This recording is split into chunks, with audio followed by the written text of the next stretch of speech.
Before this podcast, we would like to give a massive thanks to Keith at KMR Audio, who has provided us with all the equipment we have needed to launch our podcast. Keith has hooked us up with some premium equipment, and if you're in the market yourself for some high-end audio recording equipment, then head over to kmraudio.com.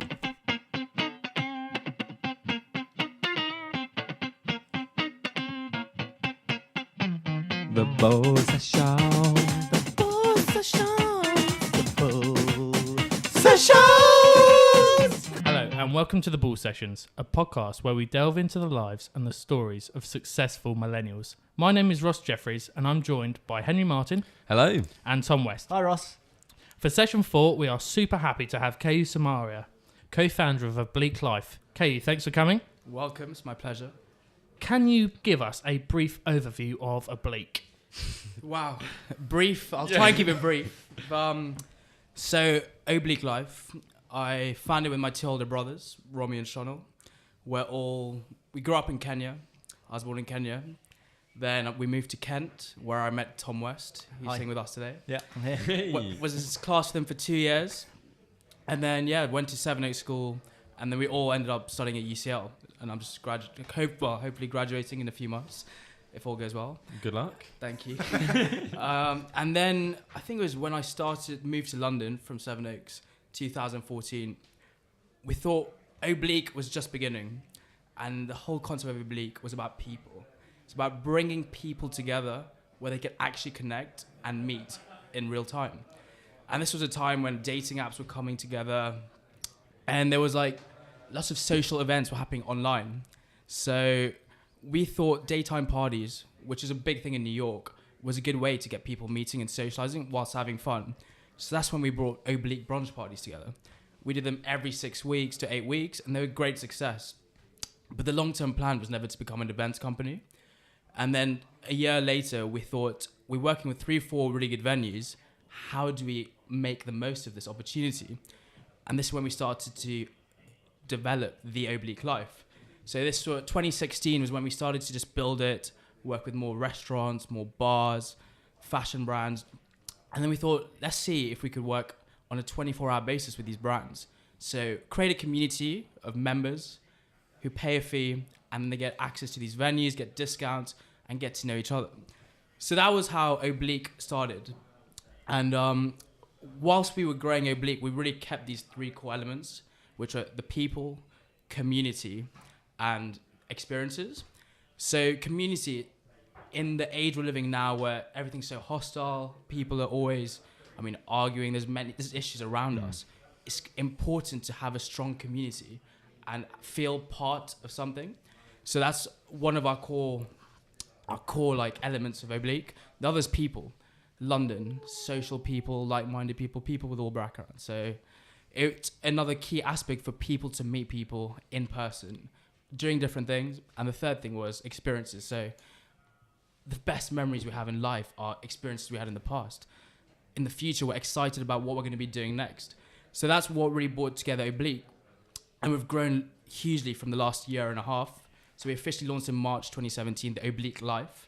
And let's say Oblique, it's all about experiences, partners, exclusive partners, and members' benefits. So how it's broken down is we have 7 core lifestyle elements, which are food and drink, fashion, music, tech, culture, travel, and I'm sure there's one more. I'm getting tired talking about this. That's where one of us should jump in. Yeah. This bit. Done the research. Yeah. And then, so how it works is in each element, we have partners. For example, for food and drink, we have restaurant and bars. And then experiences, so that would be like cocktail making. For fashion, we'd have fashion pop-ups, sample sales, travel, boat trips in Greece. But our partners would also we can organize discounts of villas in Ibiza. So the whole point is each element you have access to your own exclusive benefits and then the community aspect, which is experiences.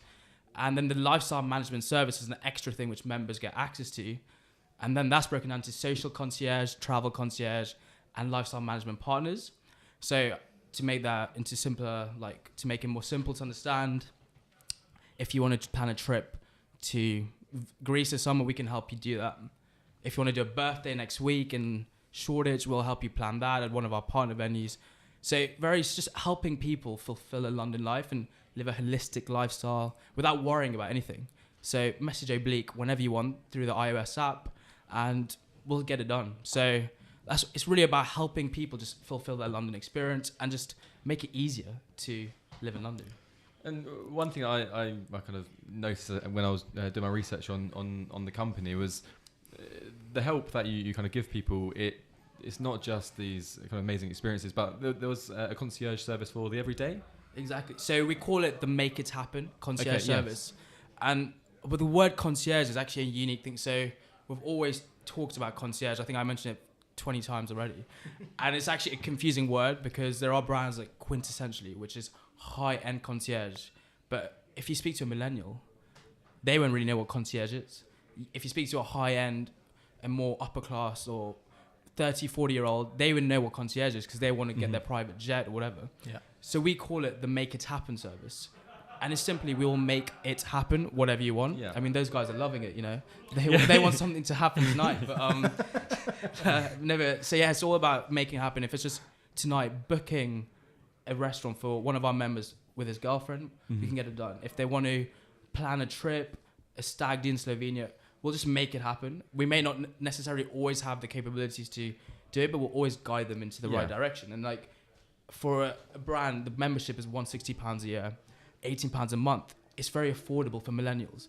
And so we're offering this exclusive service at an affordable rate to a huge community that has never experienced such a personal, exclusive, like, I don't want to say touch, but like exclusive experience. What would you say that target market is? Is it millennials? Is it blokes and women the whole way? So it's definitely millennials. I mean, our average, we have over 250 members paying now, and it's 27 is our average age. It is just more women than men, but very, very, very evenly split. And what is unique about the Oblique Life is it's very international. We have over 50 nationalities in the whole membership. I mean, we had a boat trip in Greece last summer. There's 26 people and there was 50 nationalities.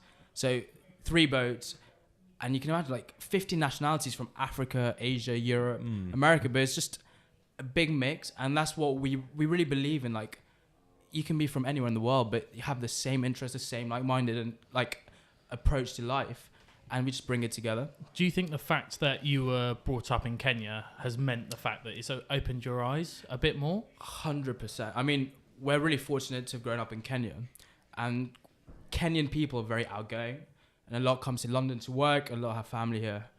And I guess that concept is, especially, in Africa, people just love meeting people. They love dancing, eating, being happy, you know?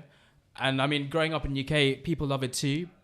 But I think in Africa, it's more outgoing and more, they won't be afraid to express themselves. And I think that's what millennials are starting to do more in interest. I mean, like, for example, you guys starting your podcast. I think it's a growing thing, which millennials are starting to like do their interests, meet new people. And, you know, you guys are meeting new people doing this. I think that's what's unique about London as well, where you have this access to so many great people. I mean, I'm Kenyan, we'd like hang around together, but it's great. And I mean, Oblique's vision as well is to be global. So we don't want to just be in London. We want to have a community which is in different cities, and they're all part of this one global community. So that's the dream, but slow steps. So I remember you were saying before that it would be difficult to explain the idea. I think you've nailed it pretty much. Yeah. Cheers. Especially as it was like difficult. Not difficult, but there's so many kind of elements. Like, it is good that you've sort of boiled it down to those key things. But I just wanted to know a bit about when you started, like how it came about. So it's with your 2 brothers. Who kind of came up with the idea? How did that happen? So what's actually quite interesting is that through these daytime parties, whilst we were doing that, which I didn't mention, was we started a student brand called Eddie. And the whole point of Eddie was to basically replicate the Oblique Life into the student world. And since I'm at UCL, was living with people from LSE, King's, it's a great opportunity. But we quickly realized in like 1 year, the student market is completely different.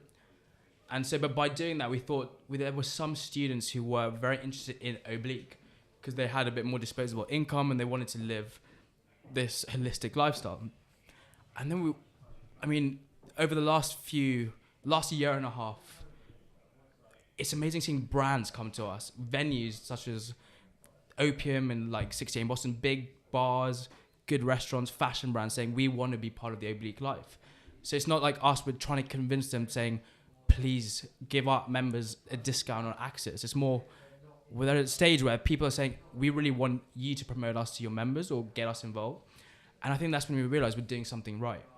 And that's when we started to build around these 7 like lifestyle elements, which we've broken down into a lot of health stuff, which I missed out, travel, and it's bringing it all together, but also simplifying it. I mean, not everyone will want to go to a hit fitness pop-up on a Saturday, but they might want to go to the members night in the evening. And it's about giving members like the chance. We really want to give members as much in London as there is possible, you know? So that's where it really came together, and just seeing people really excited, meeting together, people getting on, making new friendships. That's what makes us excited as founders. We want to see people socialize in different environments and make in 4 months see them as really close friends, which is what is more important to us than meeting once and then never meeting each other again. Yeah, it's definitely a poignant point that you make, as in giving someone a choice of either going for drinks or going for a gym session, because I know I, for one, would be... Definitely go to the gym. Definitely, yeah, pump that iron. But no, I would... it's definitely like a classic, just array of literally all lifestyle elements that you'd want to, or possibly want to experience. And I do really genuinely enjoy that part of the whole idea. But what is it like coming from an experience of my own where I work for my father? And I know that's quite a sort of a challenging dynamic. What would you say it's like working with your brothers? Do you argue? Do you get on better? Or does the whole business mean more because it's family led? Because that's my personal experience. So what's quite interesting, I'll give you a brief, quick story. So my grandfather migrated from India to Kenya in the 30s or 40s with nothing. Started a family business in East Africa. So that's what has always inspired us as 3 brothers. And we could have gone back to East Africa, but because we've grown up in UK, in Kent, we've always wanted to establish something in London. And because of our big family, we've always been very close. And I'd happily say my 2 brothers are my 2 best friends. So we know each other inside out, and we do fight, but literally straight after we fight or argue, we would move on. Yesterday I had an argument with my brother. We spoke to each other for half an hour.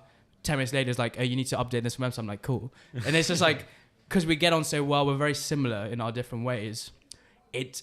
And because you're doing it together, as you said, you have that drive to, you want to make it succeed, or you want to succeed even more, just because it's with your 2 brothers, and you can see this as there's a long-term future in this. So I mean, it's really exciting. And I guess also when you have that, like my grandfather and his brothers, to see what they did, it's inspiring. It's in our, I wouldn't say it's in our blood, but it's like in our family as well. It's in our it's in our family culture. So yeah, no, that's what always inspires us. So it was always a thing, like, because obviously your brothers are a bit older than you. Yeah. So how did they get into it? Because you've sort of you're still at university, obviously. So you always wanted to kind of be an entrepreneur. I think I was lucky because when I started uni, Oblique the brand had just started. And the way we've always thought as brothers is we always wanted, our dream is, even if Oblique Life doesn't succeed in 3 years or whatever, we still wanted to find other things we could get involved with together. So I think when I started uni, we'd all thought, more probably my 2 older brothers, that we want to get you involved. So that's why we started the student brand. And then from that brand, we've ended up with La Fiesta, which is the biggest reggaeton night in London. So we still do that every 2 weeks, and I run that fully while at uni. But that's just that's my hobby. That's like my baby, because I'm studying Spanish. I love reggaeton, so that's great. But to show, they gave me the opportunity to literally do whatever I want in the student world, and they'll support me. I mean, it was tough in the student world because students, they didn't know what they want. I didn't know what I really want as a student, and it was a great experience. And I think they let me learn, being in London, working with venues while I was 18, 19, organising their own events, doing some mentoring. So it was a great experience. I think they've guided me it's even now they're guiding me to it's like into my role, which I'm going to go full time after I graduate into like CMO operations or marketing. Mm-hmm. And I think there's always been that vision that we've never really spoken about this, but me thinking of it now, I feel like that they have really guided me and made a path for me to really enter into a big part of Oblique. So that's a cool position to be in as well. Just leave Exactly. uni straight into I a job. It's That is a position that some of us would love to have. Some of us don't have. no, it's good. I mean, I'm really lucky, and then I really believe that I can make the most of the opportunity. And then so Shonal, the middle brother, he's the CFO, and because he's just doing he's doing a finance grad scheme at Unilever, so it's perfect how he's a CFO. My oldest brother Romi's a CEO, and he's full time, and he's like, I wouldn't say the face of the company, but he's big on the sales, the partner relationships, and then I've helped a lot with a lot of the other stuff. So we do complement each other in many ways, which is why we're lucky as well that none of us ever like clashed into roles. So it's quite perfect how it just panned out. We have our roles. Obviously, we'll need to build a team in the next 2 years if we want to expand. Yeah. And as I mentioned to you guys off air, we got accepted into the UCL hatchery. So that is 1 year where UCL will try and support us as much as they can to scale. So we get the free office space. And it's just, for us, it's a great start to 2018. Like being accepted, we only found out about the opportunity in mid-January. Within 3 days, the guy said the deadline, you have to apply if you want to be part of the process to get into the hatchery. So in 3 days, we sent out application, pitched, and then they accepted us. So it's like, from nowhere, this opportunity came about, and it's going to be a great opportunity to really have our feet on the ground whilst scaling up. So it's looking good so far. Looking up, yeah. So your brothers had like experience working before Oblique then? So my oldest brother Romy was at HSBC after Yeah. UCL for 5 years. So they both studied geography and economics at UCL, and then Shonal worked for a startup called Queek, which is a events ticketing platform, and they still exist, but it's smaller than Eventbrite, all of the others. And then he got into the finance grad scheme at Unilever, which he's still on. So they've all worked out, and we've talked about me working outside of Oblique, but because now we're at a stage where we're growing a lot, we need the hands on decks. And I mean, I've been part of the brand from day one, so they've told me that you don't really need to work outside yet. Maybe I'll work outside in the future, but it's a good time to go full time with them. And none of us have worked full time together. Mm-hmm. So if my middle brother Shonal decides to go full time in the next 6 months, it will be amazing to see what we could do working together. Like, yeah. So Are you worried about working together?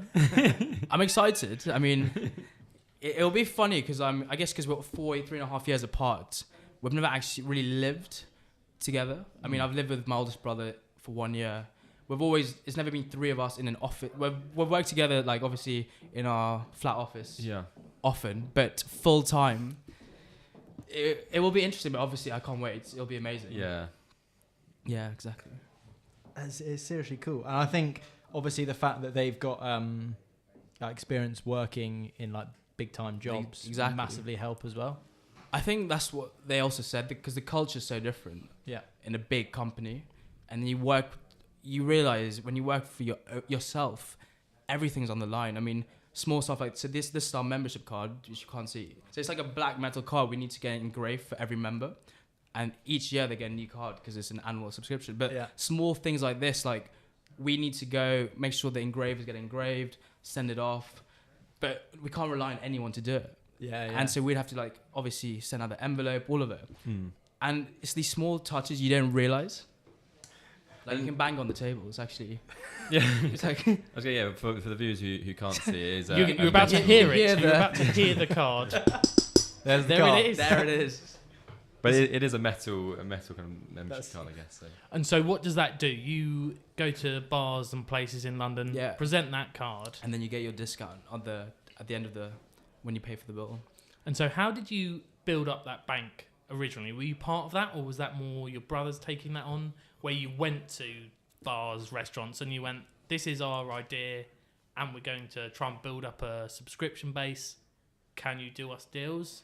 So when we did the brunch parties, there was one venue called Casa Negra, which is in Great Eastern Street, so down the road, and they were a really cool Mexican restaurant, bar, and club, and the whole venue from the waiters to the barmen to the managers, they were all amazing, and they really loved our energy, because when people come to Oblique, they're like, wow, these guys have so much positive energy, which is again what we're about. And seeing them, really love seeing our friends, wow,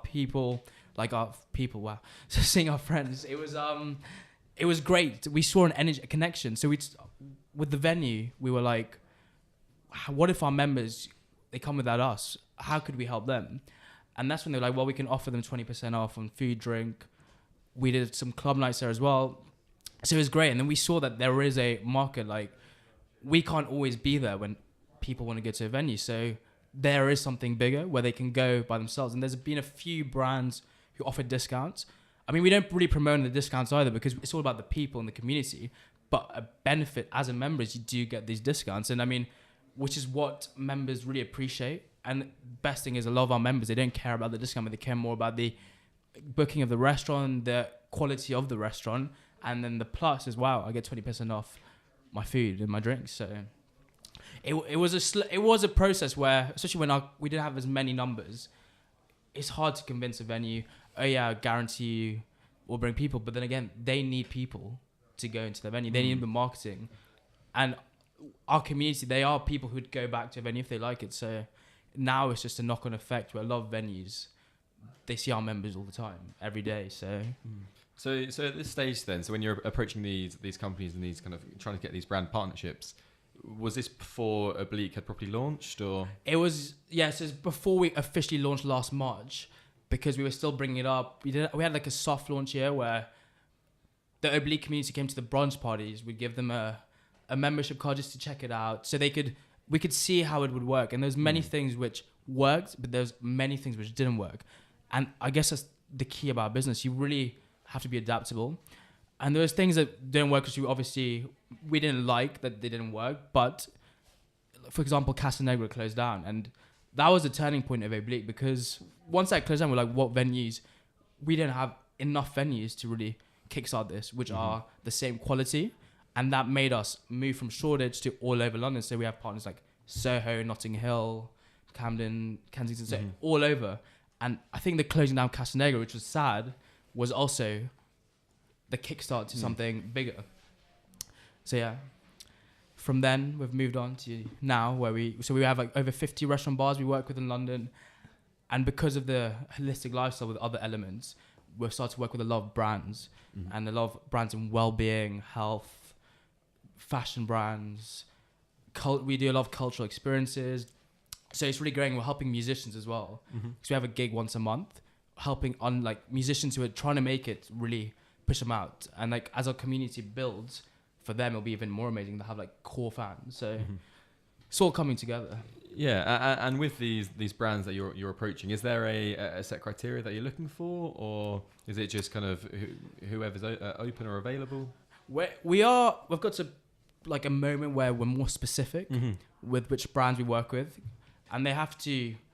I mean, we don't have a complete Oblique ethos, but we have ourselves. It's all about a brand which has that positive outlook on providing whatever they're doing, maybe fashion, but in a positive way. And so some brands we know won't work with Oblique community right now, but maybe in 2 years they will.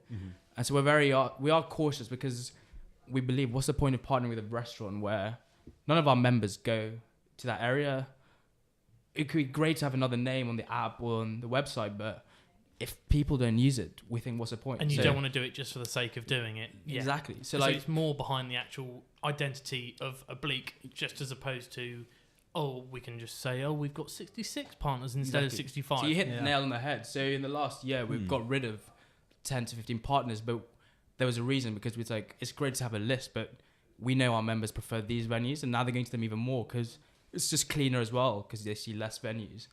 So, I mean, now we grow slowly. We're very particular with which venues we work with.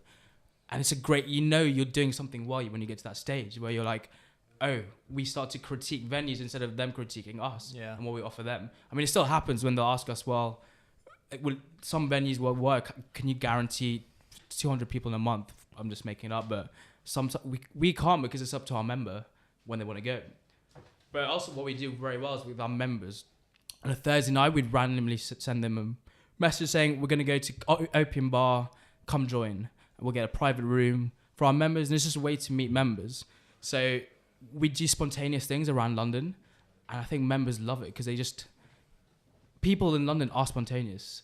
If you tell them a week in advance, oh yeah, save next Thursday, they might put in the calendar, they might not. And if they do, they might put like hesitant. Like maybe going to pull out 2 hours before, like last week. So, I mean, that's why the spontaneity, because we're three brothers in London, we can do that now. Like spontaneous events, spontaneous experiences. It's all about the members and the people. So yeah. So if you say you're particular when you're choosing new bars, restaurants, places to partner with, and that's all about your members going to them. So would you, for example, take recommendations? So if like 15 members came to you and they were like, look, we love this place, would you consider that as a way to go? Oh, for sure. So again, because now our membership our members are growing, it's all about what they want. And I guess in the next year, it's really about finding out more specifically what their needs are and requirements. Because I mean, they're paying £160 a year, and we want to make them fulfill this service for them. So if they're into tennis, into football, in summer we're going to have once a Saturday or once Sunday a week a tennis experience where members can come and play with each other. Small stuff like that where they can find it outside, but we're making it easier for them to access. Mm-hmm. And then obviously if there's a venue which they love, we'll try and partner with that venue. Or if we can't partner with them, just get a better relationship with them for like priority bookings and stuff. And that is how Oblique will grow. It's not about what we think, it's about what the people think. Yeah. And that's what we're very good at, being adaptable to them. And I think they really appreciate it, because a lot of members have been like, wow, in the last 6 months, you guys have really started to do more health stuff, well-being stuff.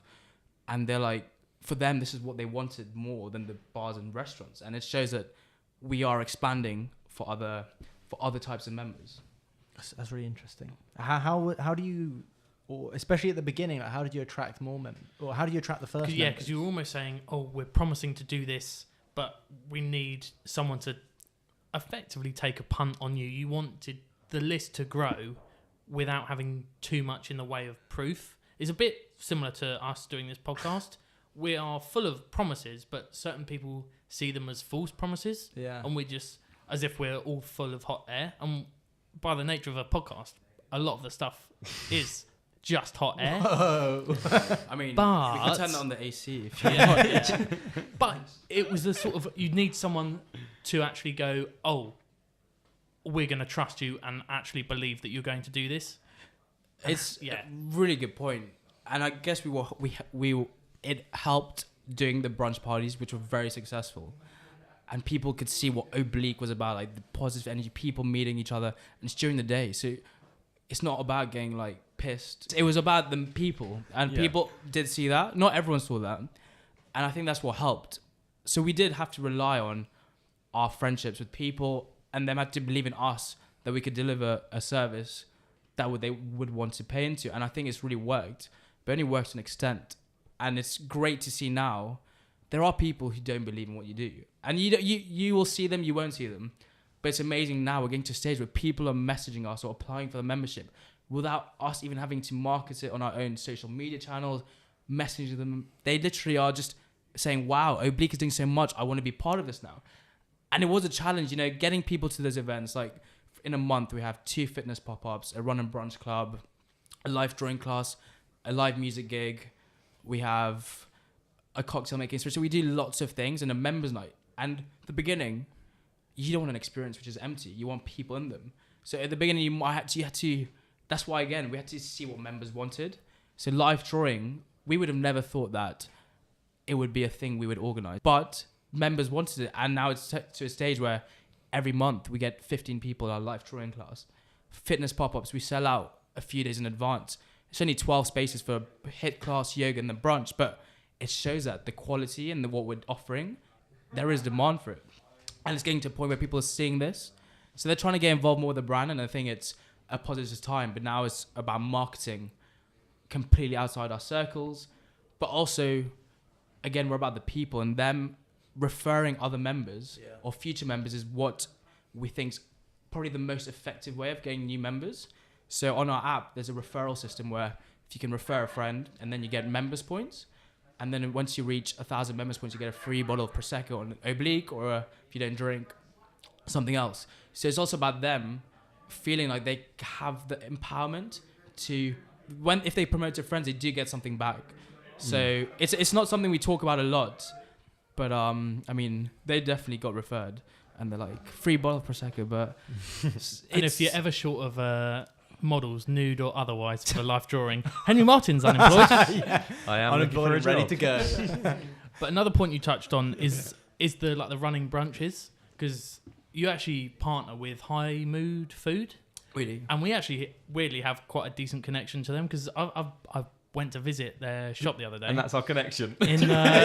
Ross went in store. Did you eat the food though? I did eat the food. I had a very healthy healthy salad. Did you? Yes, I did. It's all fermented stuff, but it tastes much better than it sounds as an idea. But yeah, no. One of our friends, really, the three of us, her mother owns it, and so that's how I saw Oblique almost through those channels. Yeah.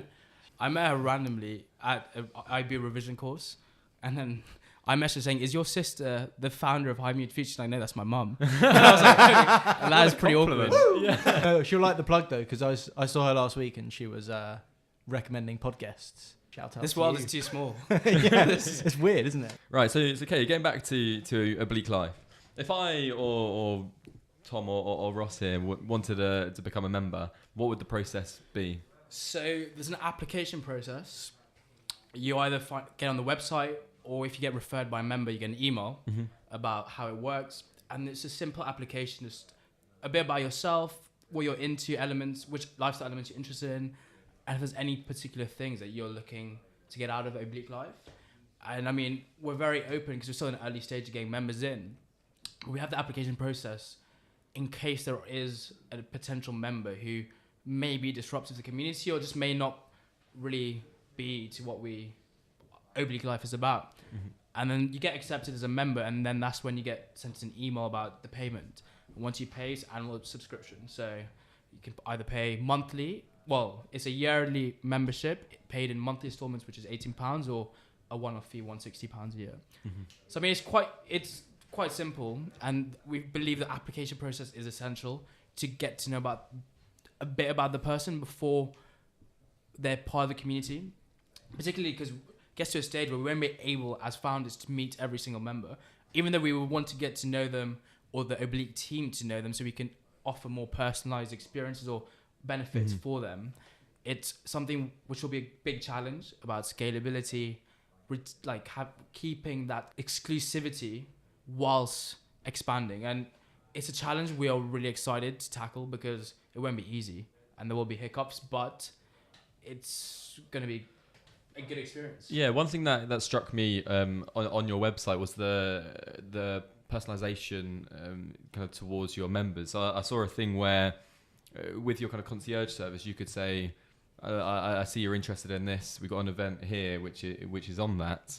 So how would that deal with scaling? So if you're scaling and getting a much greater kind of membership volume, how will that work? How will you be able to keep personalized in that? It's a really good question, because in the last few weeks we've been talking about this a lot, and especially, I mean, the EU's introducing the new GDPR law. So obviously data protection is really important, and because we are a membership, we will end up getting a lot of data about our members, and we'll know their interests and what they're into.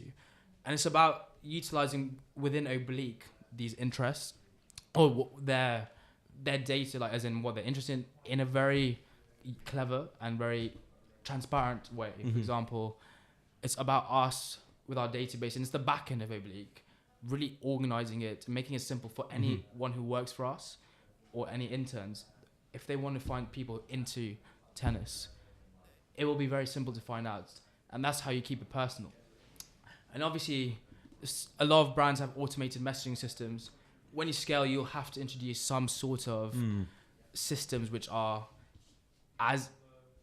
not as concrete, like automated, but enough where, say, if they want to go to a venue, hopefully we can introduce a system where, okay, the booking will be done without us having to contact the venue, and it will be so we're really looking into how to make these things, which in the back end, for the long term, more smooth and more quick and more efficient.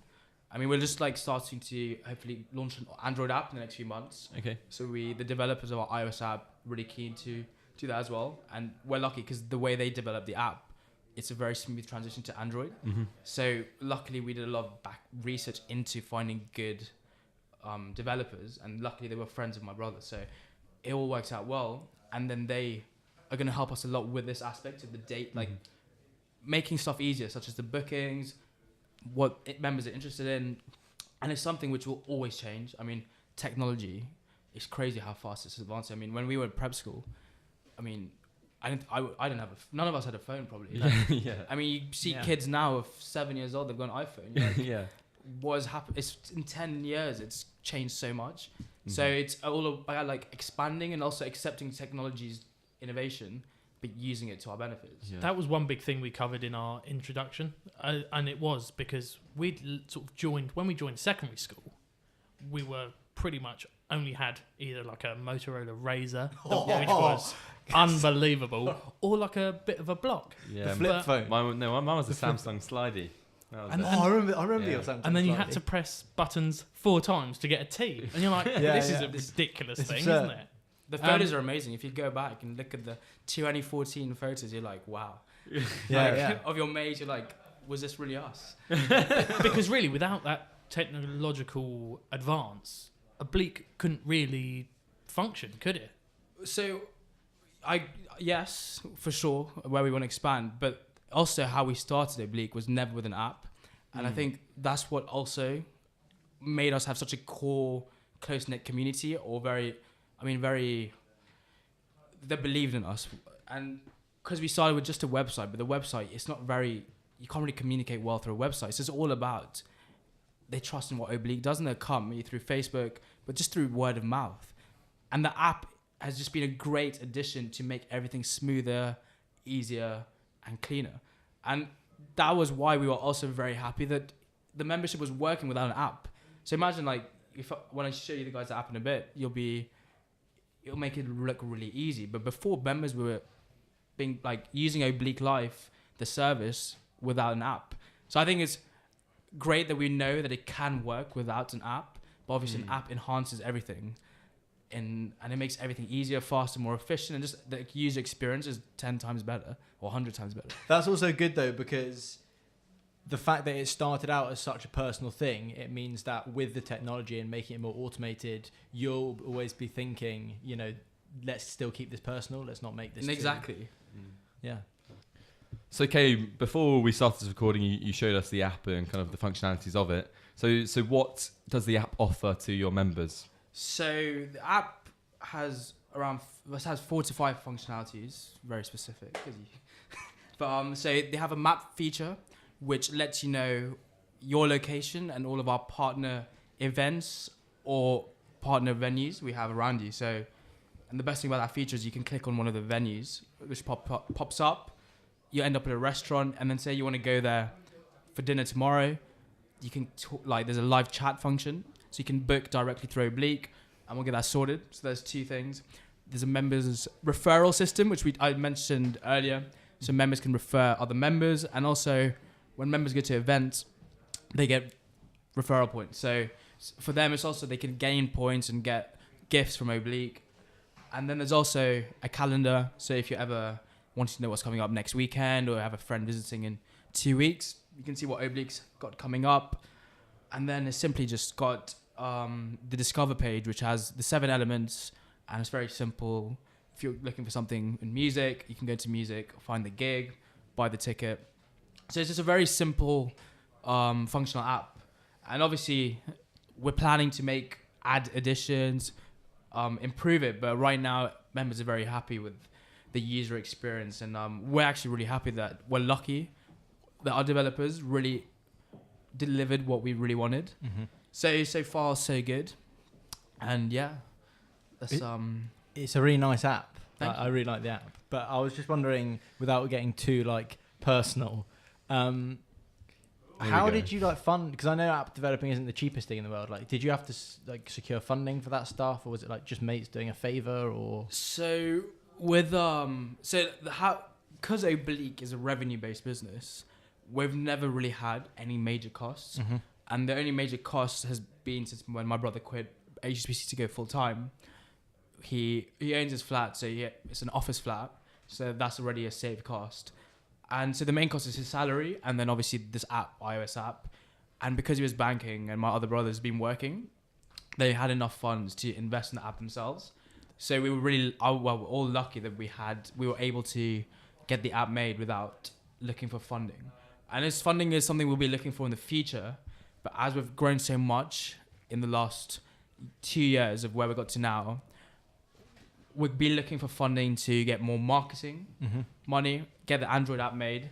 But other than that, it's just a revenue-based business. So annual subscription fee is £160 a year. All of our events, we have a rule where if the event doesn't break even, we will scrap that event or experience. Okay. So all the events we do, we are breaking even or making a bit of money. So that is how we've worked with the whole like future and the growth. So it's a really good model because we're making sure that the costs are very low. Yeah. And in the future, we can't see any substantial increase in costs. Once we get the Android app made, it's just about maintaining it and improving it. But so yeah, like we were lucky with that. But obviously in the future, we'll hopefully look for some angel investors. And with the UCL helping us now, that will help a lot. So we'll see where. For the time being, it's mainly the problem is almost economies of scale, isn't it? You've just got to get to a point which, by the sounds of it, you've really got to, where you've laid the foundations and then, like you say, trying to break even on everything.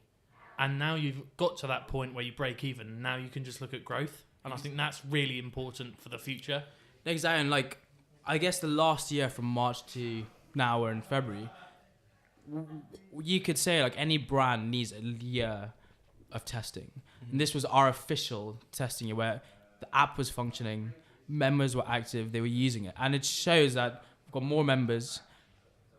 The retention rate's been incredibly high. I mean, we've lost very, very few members. And it just shows that it just keeps growing. And I think when we all go full time and with like the new technologies which are coming out, if we can make the most of them and just keep growing, keep to our ethos, which is about the people, the personal experience and bringing people together, that we'll keep growing and hopefully expand to other cities and where people who travel between London and the world can really embrace this community. That's an interesting point, and that kind of leads on quite nicely there. It's a nice little segue. Segue, yeah. Segue. That's what I'm looking for. That's the one. Because obviously you run like trips all over the place. Like you've run trips to Greece, and I saw something you did in Nairobi as well. Is that right? Yeah. So we've got people in Nairobi who actually want to franchise Oblique Life there, but we're just holding up until in London we really have 2 feet on the ground, and it's functioning without us needing to be full time here. But people like brands in Oblique want to just use our branding for their events. Yeah. I mean, in Christmas there was like a big Christmas party, and one of the big events organizers like, can we just use your branding for the event? We're like, we lose nothing from it. He doesn't want us to pay. Of course. Yeah. And it just shows that people, not only in London, not only in Kent, not only in UK, but in the world are watching us from afar. And that's why social media is amazing. Like, we've got a very international community, and we've got members in other cities who would be members if they were in London, but they believe that our concept can work there. For example, like Athens and Nairobi and Tanzania and like Asia. So we do know that people believe in the whole concept, and they see us grow from there. And that just gives us more belief to like every day when you wake up that you're trying to achieve to that goal where you'll be in their city. And we've been lucky that our own members have helped us a lot. And like we're launching podcasts of our own members, and it's all about our own community, finding out more about who's in their community. So there's people like Alex Harris. He has his own fashion marketing company. He's done really well. We've got really good musicians in our community, artists. We've got people doing really well in the financial services sector. It's a very big mix. People with their own fashion brands. So it's all about people just hearing them. And, you know, it's a platform where people are interested and hopefully will engage. Not everyone's going to engage, but it's good to see who is part of this community. and that's just great. And then, so I assume things will like kick off quite significantly once the three of you are full time. So that is the aim. I mean, so hopefully it will all go to plan, and that is what we aim to do. And I think, and even in the last 6 months, our marketing we haven't maxed our marketing. We haven't been as active as other brands have been, but that's because we didn't really have a budget, and our events were getting filled up. But now it's time to get a bit of a budget and really market it. And I think we're at a good stage where we're stable to kind of manage a bit of a scale up. And with us three full time, it will be a really good way with like relationships with other brands and venues, with actual members, and with just enhancing what we have. And between three of us, I think it'll be a really good experience. And so it's hopefully that's the aim. Like our aim is to have 1,000 members by the end of the year.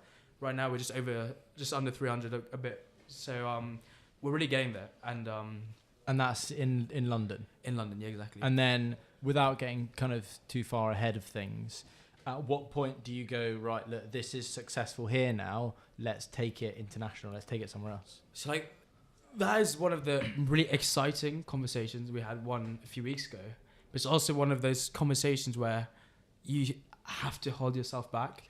Because it's great to think, oh wow, like we're going to be global. We all know this. Like in Nairobi, we will succeed just because we grew up in Kenya, and the connections are so.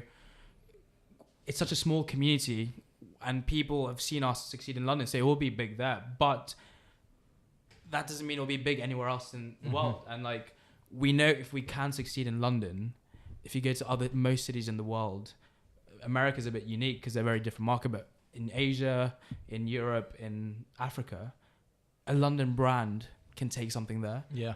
And so we're very cautious about that. And maybe in 1 year's time, we'll think about it more seriously. And it's great to talk about it and great to see people interested from afar. But it's always about the member who signs up tomorrow, the member who's going to sign up in 3 days in London, and are they even enjoying the membership? So it's all about keeping that growth. And even when we have 1,000 members, we need to make sure the retention rate is really high, and like that they actually are getting their money's worth of a service. So yeah, don't want to think too far ahead, but it's good to have a global vision, you know. It's more sort of avoiding the running before you can walk. I mean, like just taking one step at a time. Exactly. I mean, like Soho House, for example, they're a members club, but they're a venue, and they've started to have places all over the world. But because we're a virtual club, it doesn't really matter about a physical venue. It's about who we work with, and it's about people travel a lot, they move. So it's all about, as long as the community aspect and the people, Oblique will survive, you know. Yeah. So it's just like growing that, but not running. It's like you got to keep steadily walking, and if you run, you might run too fast and leave people behind. So and it's like we've been patient. It's been 3 years. We've been lucky that we've been able to get to this point, and like now it's also about adding other things and like giving back to the community and like our own members, supporting them who do their own ventures, and even the youth, the future. So like we're launching. So we've done a lot of mentoring for students in the past 2-3 years, and that started with Eddie, and then last year it was more just as founders of Oblique, and with our connections with lots of young entrepreneurs and millennials. A lot of them have businesses, but they're looking for students to intern for them, and they don't have money. They don't have the time to look for the students or the interns.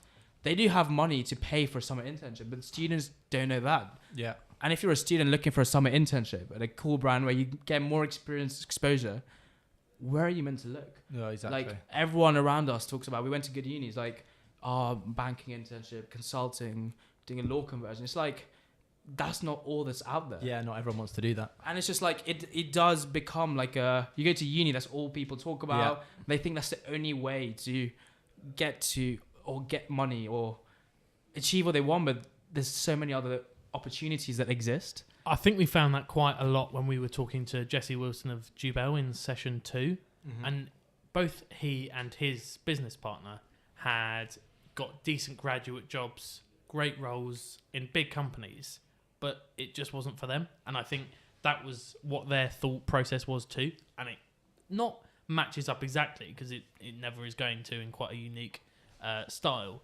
but there's definitely that side of people starting to realise that it's not just one track. Yeah. And obviously, I'm talking because I'm slightly biased. I didn't go to uni, and I got very fortunate having a father I could work for. But I think especially the four of us going to quite privileged like education, and then that pushed us all towards university. I was the only one out of the three of us that didn't go, but the fact that then university pushes you into the graduate jobs, it's almost sort of everyone from quite a young age is quite funneled into quite a small gap. Yeah. And I think more people of our age are coming to the realisation that that isn't the be-all and end-all. And I think that's pretty much what your situation is saying, that you didn't want to just go to university to get on the next rung to then get like a boring job where you've been told that that's what you're meant to want to do, and you've gone off and created your own path. And I think the education, you've hit the nail on the head. Like, I know so many people who have an ambition, they don't fulfill it. And it is difficult not to go to uni because it's like you're ticking a box. Like, you go to good uni, you've ticked a massive box. So when you apply to any job, Yeah. you'll get past the first, second, third stage. But there are so many people who just do not want to be there, and they're doing it for the sake of it. And to please, they have the pressure because they've had good education that they don't want to disappoint. And I think people need to believe more in themselves and their abilities. Like, we're all so talented. We just have to like find the right path for us. And that's why we've started mentoring a lot of students, because it's not easy. And I mean, my oldest brother is 29. A lot of his friends have worked for corporates, but a lot of them have started their own things, and they've seen both lights, and they know the difficulties of starting your own business. Like, the monetary aspect is always going to be an issue, and you really, if you don't have the money, it is tough to believe in what you want to do. But there's also other ways when you are working, you just still have that belief in the vision. I think getting that mentality to younger students, especially like first year, second years, even younger, that there are other opportunities. They do think about it more instead of just making rash decisions that, okay, I'm going to apply to uni and just go. Because it's how it works. You know, every 9 months you have school, then you have summer holidays. It's repetitive, and it's like we're basically becoming like robots where we just follow the system. And that's why I really appreciate artists and creative students, because they're already against everything, because they're going to go to uni. They won't even go to uni because unis don't have a big space for these such talented people, and for them to sacrifice at 18 that they really want to become a musician or become an artist or a designer. And like, for example, even you, like going straight to work, it's not easy to do that. Even me, I went to uni, and like I could have gone, Oblique wasn't at a time where I could have gone full time, but I still would have gone to uni just because for me it was a social aspect. And being in London, it was great to meet so many people, but the mentality of like graduate jobs, it's great. They're great schemes and you learn a lot, and I've never experienced it, but there are other opportunities which I think students need to know about. I'm with you there. And I think coming from a position where like you obviously never got a graduate job, or like, but I never wanted a graduate job, and you're in a point where you're getting grad jobs shoved down your throat. So like you go to employability days at university, and it's all just like massive big corporate companies. And from a point where I didn't want to do that, like hunting for a job in a startup, for example, is bloody impossible because you don't know where to look. Like, they don't have the budget or the time to be going out advertising jobs. And to be able to have a thing where you can give people that opportunity, I think that's massively important, because like it was difficult. I don't know, it hit me quite hard. Like I knew I didn't want to work for a big company, but I didn't know where else to look. And it's just the unexpected. It's just, that's the thing. Where do you look, and who can even just talk? Can you talk to? Like, who can you reach out to just for advice? Exactly. Yeah. And I think that's what is unique. A lot of our own members who are like in their late 20s, they really do want to support and mentor the youth, and they all do it for free. I mean, last year we offered LSE and UCL students 50 summer internships at different startups, 10 different companies, and like we gained nothing out of it, like no monetary aspect. The businesses, they gained the interns, but it was all about proving for ourselves that there is an opportunity, that the link between students and startups and connecting them and showing a different path is there. Yeah. And in the future, it'll be difficult for us. Like, with any business, you got to think of some way is a way to make money out of this. But for that, more it's like we really want to make a change with the mentality of this youth. Yeah. We're not going to make a huge change, but every other entrepreneur has the capability to inspire youth that they have like access to and like they can reach out to. So I mean, hopefully this year, when we move into the UCL hatchery, we can start to do just more mentoring talks and just like even workshops where you just get students thinking more openly about, even if they want to go into consulting, but like there are small firms which do consulting, which are startups, and they will learn so much more in 1-2 years, and then they might be ready for a grad scheme where they will nail it, you know? Well, exactly, because you don't want to knock the grad scheme, because obviously there's a lot of benefits there for, you know, the people that get on it. But I just think that it'd be nice, especially with that big universities, to be able to show people that there's other avenues they can take. I honestly think it's more probably like appropriate for you though, Tom, because everyone that actually really knows you realizes how entrepreneurial you are. Like you were still second year of uni and you set up your own charity. Like being absolutely serious, and then so you've set up your own charity, and then you were really the driving force behind the idea of this podcast too. And so it's quite obvious. Stop welling up, but yeah, no, it's quite obvious that you're never really going to fit in to like the proper traditional stereotypical mold of what a graduate should be. But you get knocked for it as well. That's the thing which kind of got me a bit like, it's almost like you go to university and people at certain universities, they expect you to get those big jobs, and then you come out and you haven't got a job because that's not what you're looking for. And it's like, people are kind of like, what are you doing really? I think the thing is now that everyone under the sun, apart from yourself, or everyone looks to get a degree. So there's nothing distinguishing you from the next person because everyone's got a degree. So the next thing to distinguish you is getting this big position at a grad scheme. So there's something that needs to be in place to maybe encourage the application to startups or encourage smaller businesses to grow. I think that's the issue that we've got. Yeah, it's just the connection thing, because like we were saying, like, it's difficult for them to go out and find people. I also think, like, I mean, you guys you had a recruiting company in last week, and I mean, from what we've heard from a lot of smaller companies as well, when you apply, they don't really care about where your experience, your education. Exactly. They'd rather see what have you actually done, which is tangible into their business. So, like, you started your own charity, you did a social media campaign, you've run the society like events for 1 year.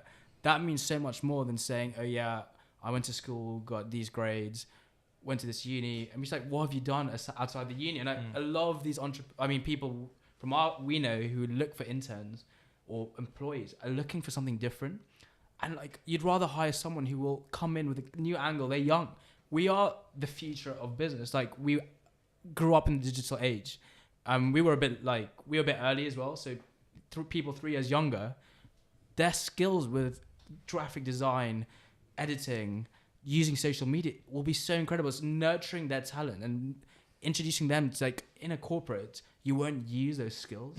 Maybe corporates will change and adapt for them, but the way from corporates will take a longer time to adapt with digital innovation. But smaller companies are like starting with the digital innovation. So if I was a young student, I mean, it's hard when you're 17, 18 to look what businesses are. Yeah. But when you do that work experience when you're 17, you need to try and find, like, there needs to be a platform out there which will help them look for these companies. But it's difficult. Yeah. Because it's so saturated. Exactly. The bigger companies can pay for online advertising and the smaller companies have no budget. And like, it's word of mouth. But there is a chance for, students to really think differently, you know, and just be more open. It's not, grad schemes are great, but it's just assessing more opportunities instead of narrowing it down. As you said, you're almost forced to the grad scheme. But yeah, we'll see what happens in the next few years. Like, it'll be exciting to see. Sorry, that whole topic leads on to what we've chosen as our final question as a podcast. And so, Keyu, what would your advice be for young people looking to start their own business or follow their own goals? So, it's a very good question, and I think everyone will answer it differently. I mean, I was lucky that I almost not walked into a business, but was there when my 2 older brothers had established in London and had a good idea.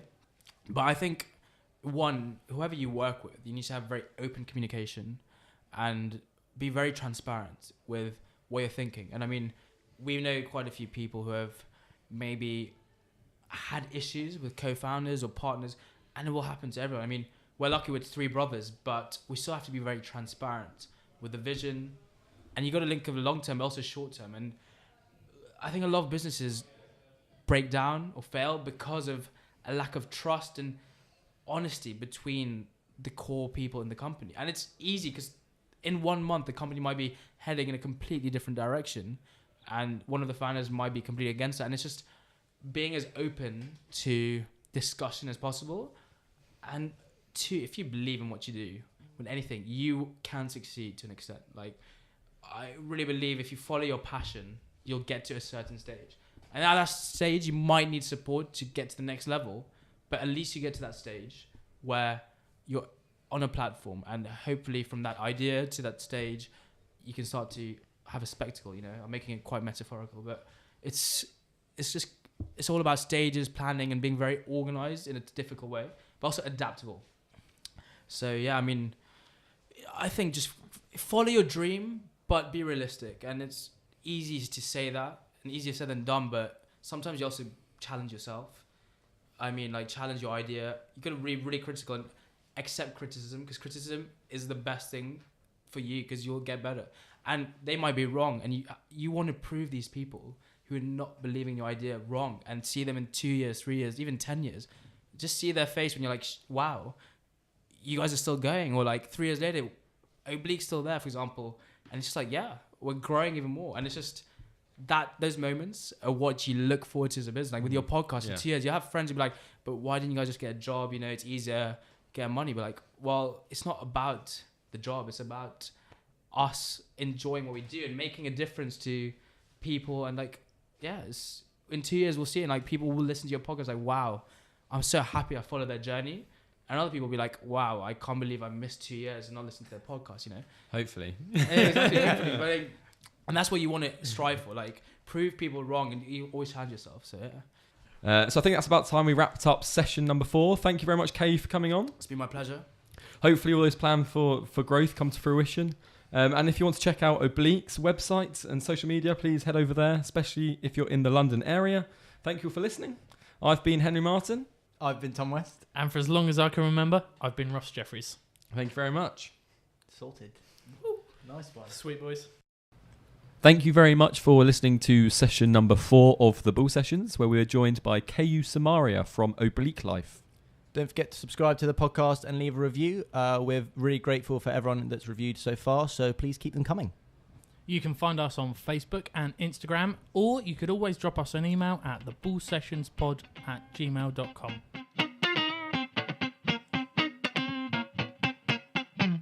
The Bull Session.